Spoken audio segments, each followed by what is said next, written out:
Welcome once again to Gavin Ashenden. Gavin, we did say it would happen, but we didn't think this quick. We're referring, of course, to the Gordon and Denton outlier, let's call it, in Greater Manchester. And wow, it's happened. Listen, 4 o'clock this morning, it's hot news, and I'm afraid it's justified everything that both of us have been talking about for a long while. It appears that the Muslim vote has had a big effect, and basically, they've denied their own religion and voted for somebody that is gay. Voted for the fact that the Greens are extreme left with some bizarre manifesto coming along. They can be bought, can they? The Muslims in Manchester. Oh, Rodney, this is too naive. This is a religion that practices taqiyya, which is holy deception, and this is simply the strategy that they have set out to adopt, which the left have facilitated to continue the Islamo-Marxist alliance in order to gain power. So they have a useful puppet in the nice lesbian plumber green lady. I heard somebody say that rather tellingly that it's extraordinary all these Urdu-speaking Muslims were voting green because this is an unkind characterization. But the person making it suggested they're exactly the people to pollute streams and dump stuff in the countryside. This is a culture that is the least green in the whole country. So this is a I won't call it a marriage. This is an alliance of convenience. And the Greens will go the same direction as the gays for Gaza when the moment of reckoning comes, which is they will be launched from building tops. Well, I mean, it is calculated. These are early doors, of course, that we're going to get 50 other fringe type votes in favour of the Greens. Because of the Muslim population in various parts of the country. 50 seats is not bad, Gavin, and it's going to influence whoever gets control in the next parliament. Well, Rodney, you and I know that we've been saying this for 25 years. And saying it doesn't change anything at all. It was only when it came and how it comes. Well, we again, I always said this would erupt between 25 and 35. We're just at the very first stages of it. We don't yet know how it will come, but there'll be some form of civil disorder and partitioning. So that's the next stage. That will come over the next 5 to 10 years. Thinking of France for one moment, they're in a pickle as well, Gavin. Things are very challenging with the Muslims against the French establishment.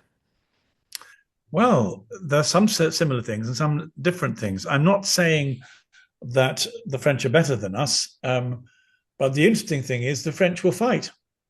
The French believe in la laïcité. They believe in the French Revolution still. I mean, so you've got two groups of French, and they're both energetic people. You've got the left who believe in the revolution, and they're not having their secular society overwhelmed by the sharp-elbowed Islamic interveners. There are places they can and can't wear the burqa, for example. French have no difficulty at all in telling them they can't wear it. And then there's the French Catholics who are small but vigorous, and it was their country. So the difference is that the French, I think, will fight. The English, well, God knows what happened to the English, Rodney. Some dread.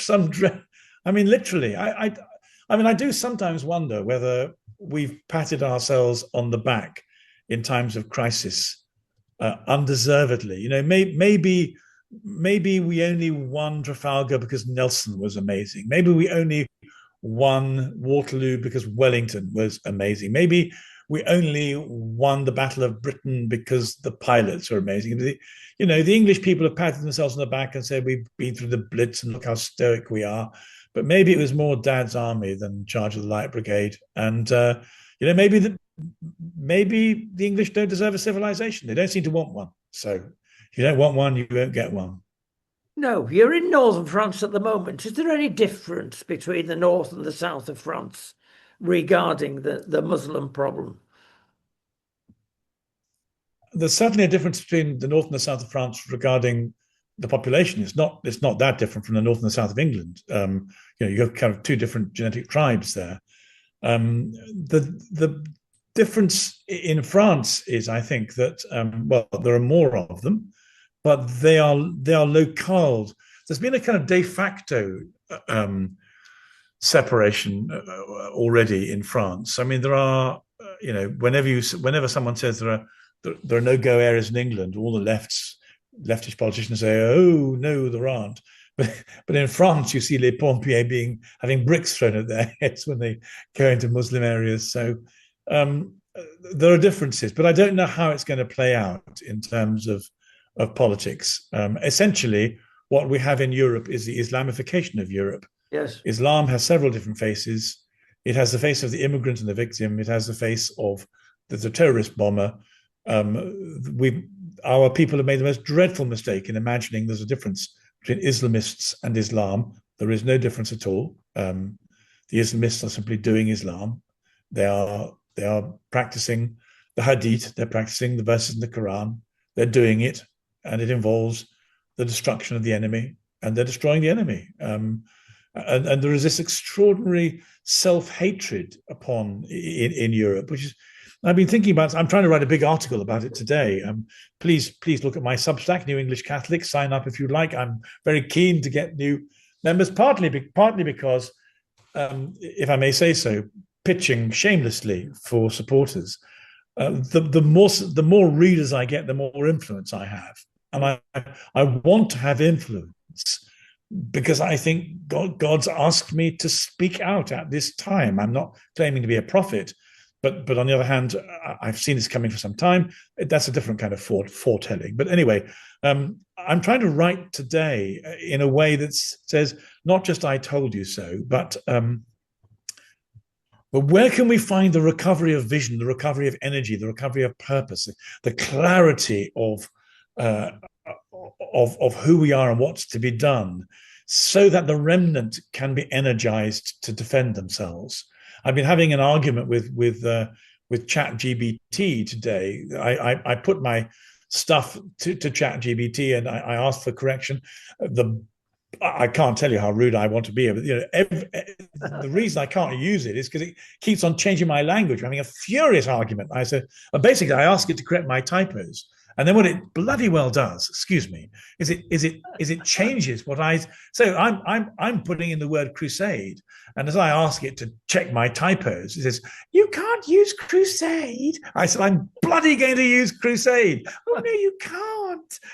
It's too freighted."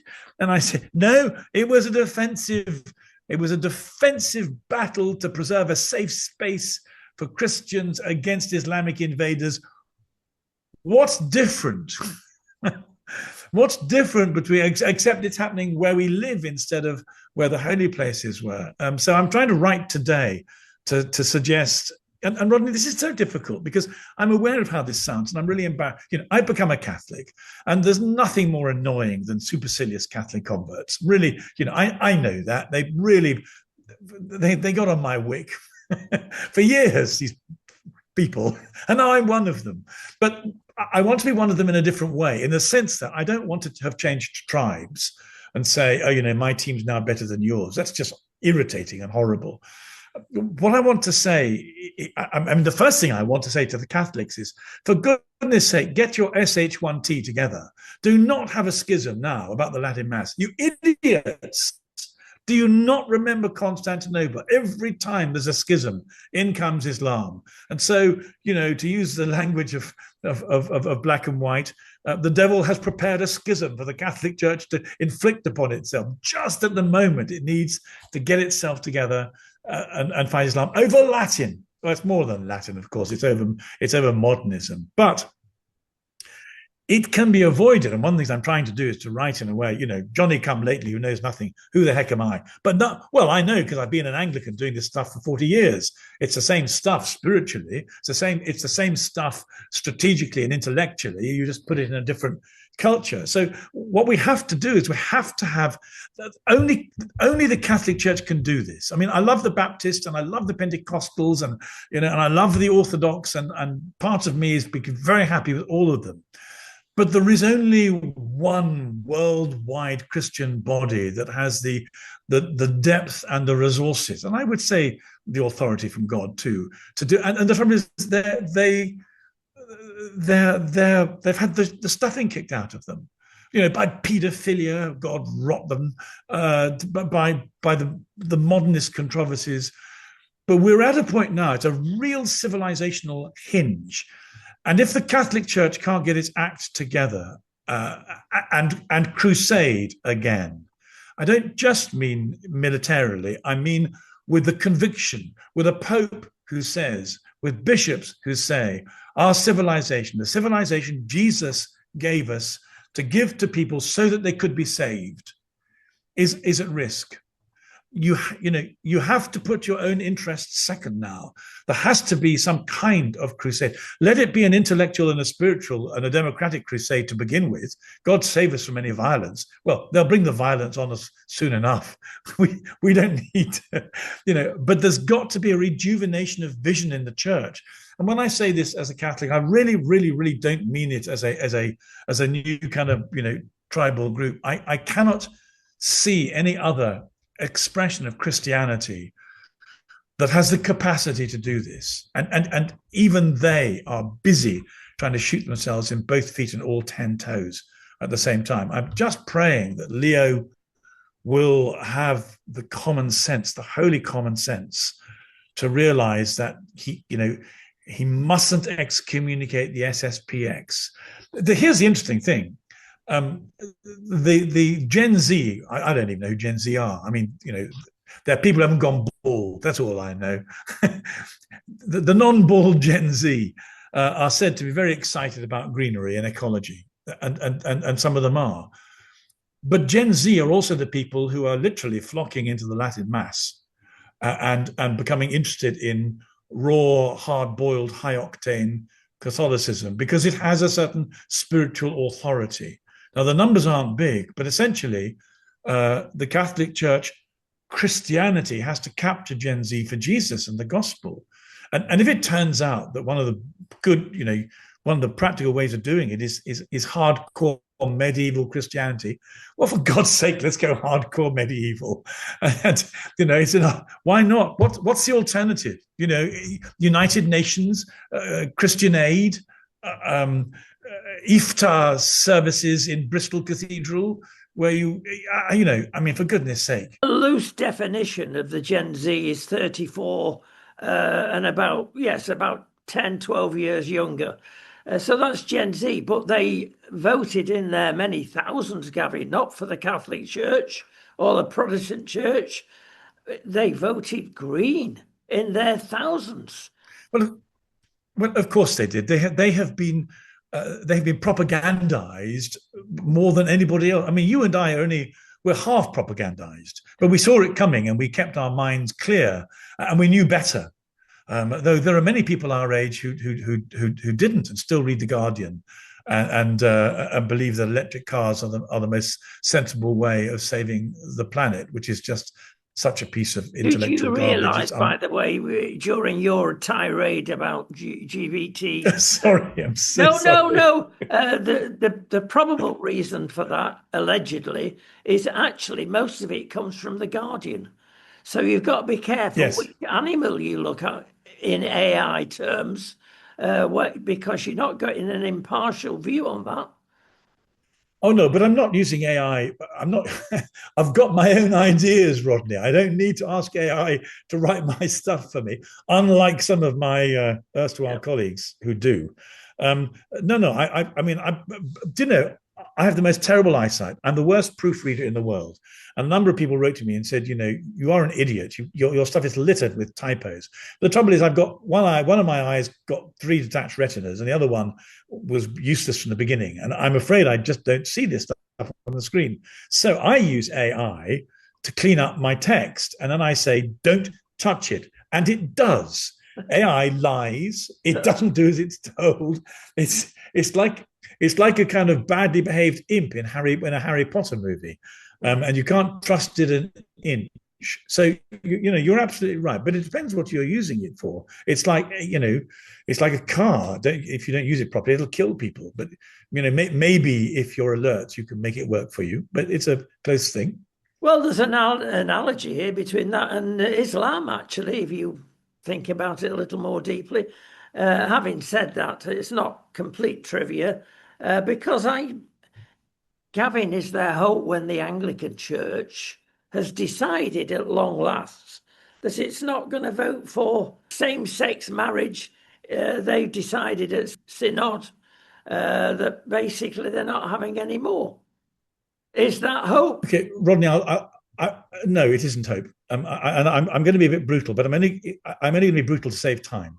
I don't mean it rudely. The thing is, one of the things that propelled me into Catholicism, apart from that I discovered it was true, but leave that to one side, was the lack of a magisterium. The problem with Anglicanism is if you could create a spirituality in which there were different views that were complementary, Anglicanism would be brilliant.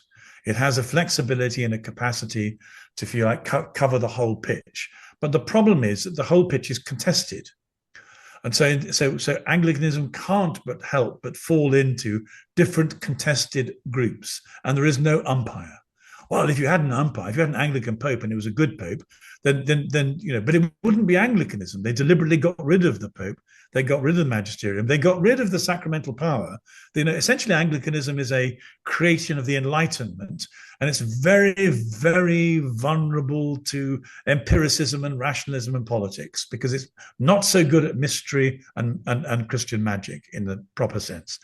So, the good full credit for the fact there are enough evangelicals who read the Bible and who haven't been persuaded by the zeitgeist that St. Paul was mistaken. Here, this is the power of St. Paul and the power of Scripture, and it's kept the Anglican evangelicals from allowing the enemy to take over the whole church. But that's all it's done. It's just drawn a line in the sand about gay marriage. But no one is telling off Anglican clergy for doing gay. They're still doing them, Rodney. They turn up for great blessings, and it's a marriage in all but signing on a small. The Anglican Church hasn't changed its mind. It's just that the evangelicals have managed to use the 2/3 rule. You can't change doctrine without having 2/3, and they've got just a bit more than a third who voted against it. So I don't mean to be rude, but that's not a future. That's a holding pattern. Meanwhile, they've elected this woman who believes in abortion, who's useless at safeguarding, who was never a very good nurse or a good administrator, or a good safeguarder, because there's stuff in the closet which is coming out, and believes in gay sex and abortion, and they've made her Archbishop of Canterbury. No, there's no hope. Unfortunately, this is the ethics of what we're struggling with are literally between, and evangelicals will like this, the biblical ethics, biblical truth, Christian tradition, and the other side. And Anglicanism has gone. Is this why you didn't go to GAFCON? Because they didn't have the magisterium? Well, if you want the real truth, the nice thing about having become a Catholic is that I've not been gossiped about and backstabbed. And I think it's because I'm not known. But I'm afraid wherever I went in Anglicanism, I made friends, and then something went wrong. And I'm the only thing I can think, looking back, is that there were people who didn't like me. Well, that's perfectly allowed. But I think who said untrue things about me and made me inaccessible. I think I could have been quite useful as an Anglican in terms of the GAFCON situation. But I'm not blaming other people. You're perfectly entitled not to like me. but there was a degree of tribalism and not telling the truth about others that was really very dangerous. And I'm afraid, I'm really sorry to say, but in the last 5 years, ACNA has just collapsed into a version of tech. There's a lack of integrity in there somewhere. I don't know what it is. I'm not pointing fingers. I'm no better than the next person. I'm quite as bad. But it's. I mean, whatever reason, you better ask them yourselves. GAFCON didn't want me. Or didn't like me. And if you, in a sense, I was poised between responsibilities as an Anglican and the fact that Catholicism as an idea kept on pressing. And I closed the door to the idea of Catholicism because I believed I had a responsibility. I thought, well, it goes back to my conversion in 1975. I said to Jesus, as I gave him my life in Bristol Cathedral, where they've just had the iftars, I said, Lord, where do you want me? To tell you the truth, I'd quite like to be Pentecostal or Catholic because I think they mean what they say. And the Lord spoke to me, if I can use that language, and said, I want you as an Anglican. So I was perfectly content to do what he asked me right to the end. The end came when, having been given some kind of episcopal authority to organize the resistance in this country outside the Church of England, I realized that without a magisterium, it was absolutely and completely impossible. And that was the point when I said, well, okay, I better look at the claims of Catholicism. I've been looking at them for 40 years. I kind of know what they are, but I had better take this more seriously. And at that moment, as it happened, the Catholic bishop said, I think you're Catholic, and I want you to come and help me build a seminary and train Catholic priests as traditionalists to take this fight on. So having had GAFCON say, we don't like Ashenden very much for reasons I never was told about, the Catholics said, please come and help us. Well, it's a bit like Paul and the Macedonians, I thought. I prayed, I thought, I weighed it up, and I said, okay, this is the time, let's do it. And as it happens, as I've gone on looking at the implications of that, the implications of Catholicism as a way of doing church, not the practitioners. The practitioners are always lousy, including me. But the ways of doing church as a Catholic and the ways of doing church as an Anglican, I began to see some changes I hadn't seen before. God does get his way, even though, despite us, doesn't he? And there are various ways of going on the journey and arriving. And it's our plans that he looks at, the famous saying, of course, and has a good laugh. Well, the most important thing for all of us is to do what he asks us to do. I mean, a number of people have come and said, I'd quite like to be a Catholic, but I'm not sure about this, that, and the other. And my first answer is, you must know that God wants you to be one. If this isn't, it took me 40 years. So if people had kind of leveraged me halfway through, I'd have got very irritated. There is, the Holy Spirit does what the Holy Spirit does, and our job is to be obedient. All I'm saying is that I tried to be obedient at each stage of my life, and I did what I did because that seemed to me to be what God wanted.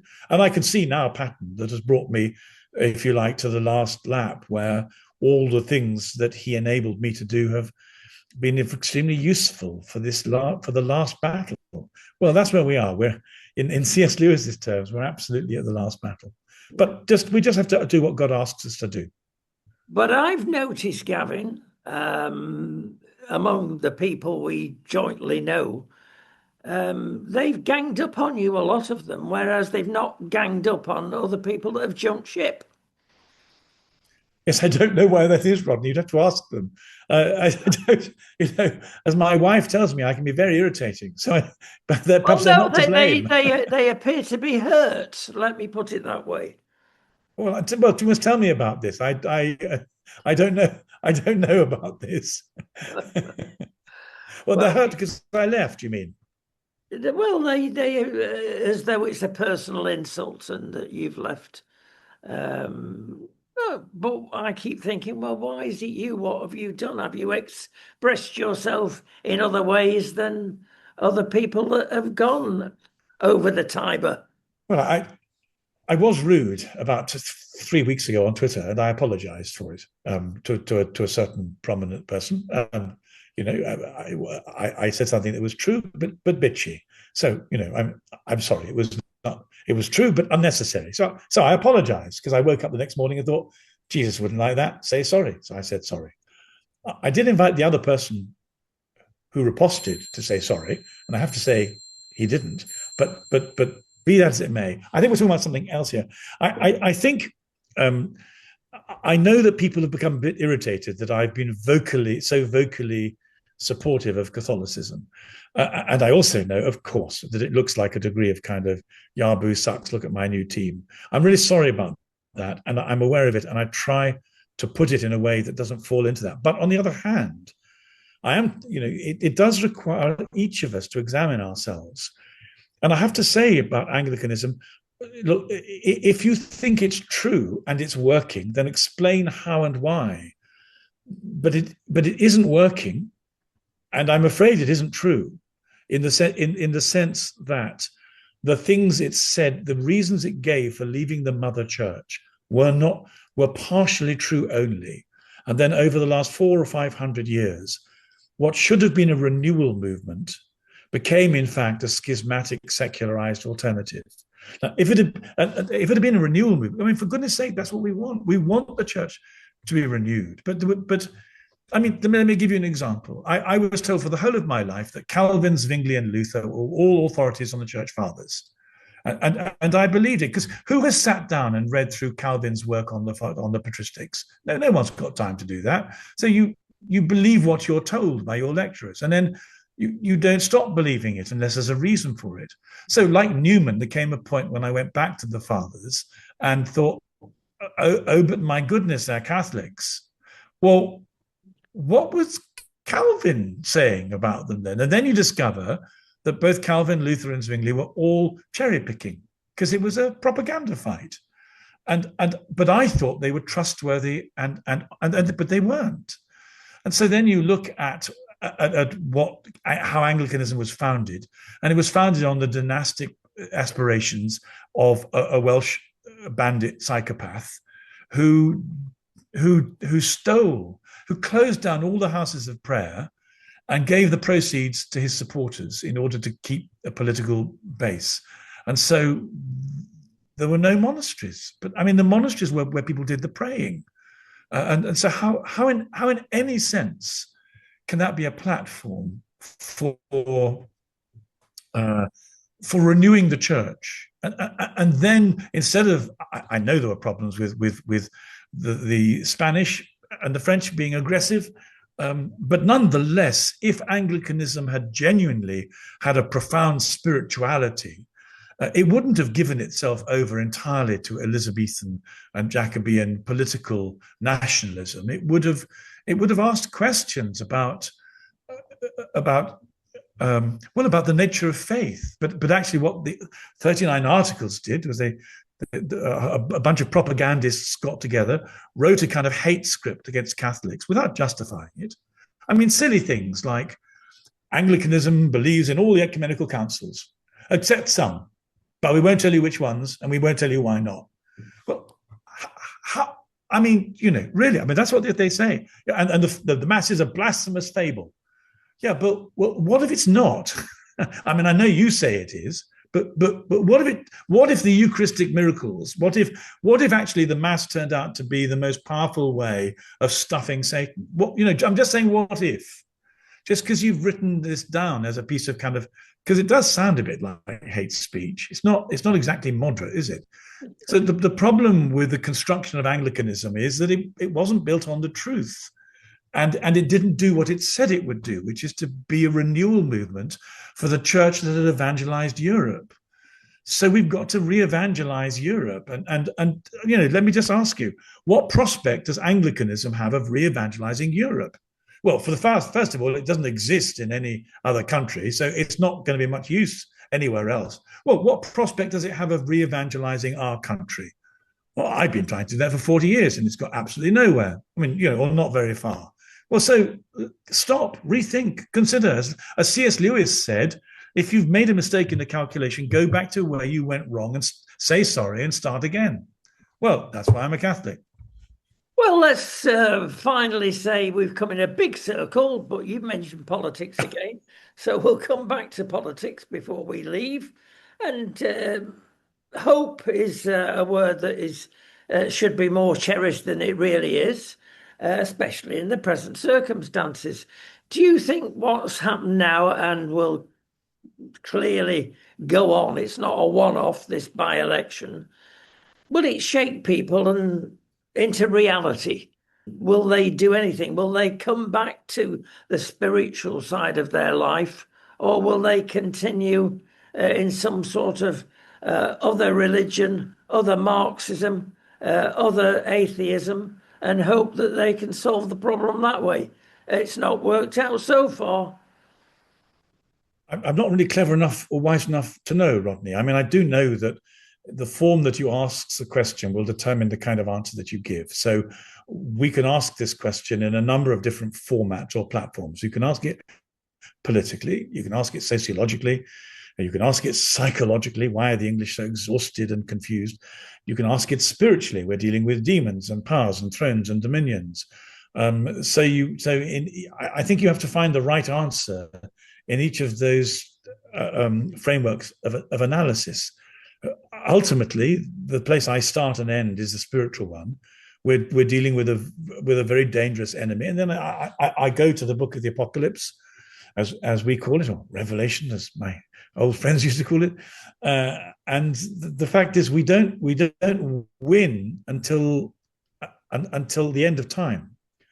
There is no. I mean, I know there are millenarian philosophies, but honestly, I never really understood the 1,000 years of this and that.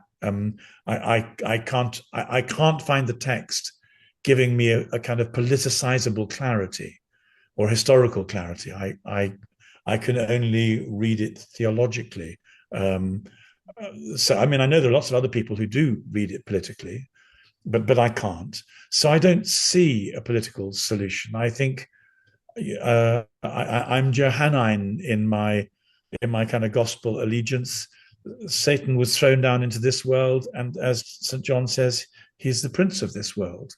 So the prince of this world is claiming his own, and we are, as C.S. Lewis so wonderfully put it, we're the underground, we're the resistance. So all I can say is let's be the resistance as well as God enables us to be. But I don't have hope in the sense of prizing the world out of the devil's grips and giving it to Jesus as a love gift. I think the enemy is too deeply entrenched metaphysically and politically. So I see this as a exercise in resistance. Gavin, plenty to think about there, as usual. Get the pond rippling, but that's good for people to be brought up short, maybe. Oh, where am I? Where are you? Where is the church? But we have, as I repeat, a hope, and that's great. It's not just faith and love. There is hope in all this.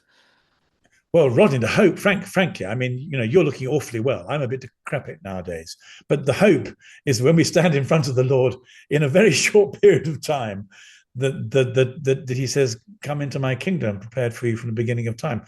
That's the hope. What goes on here, that's His. That's kind of, well, frankly, we don't have. It's beyond our pay grade, isn't it? I mean, you and I are. We're just doing. We're foot soldiers doing what we can. I tell you what I really like, if I may say so. There were some people who misattributed my motives for things I did. I love being a layman.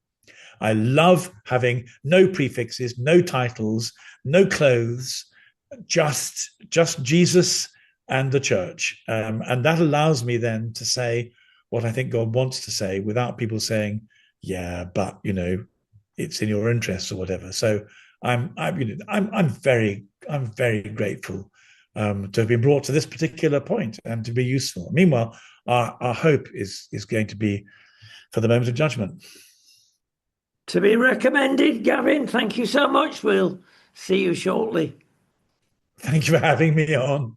The list of people who has me on grows shorter every year.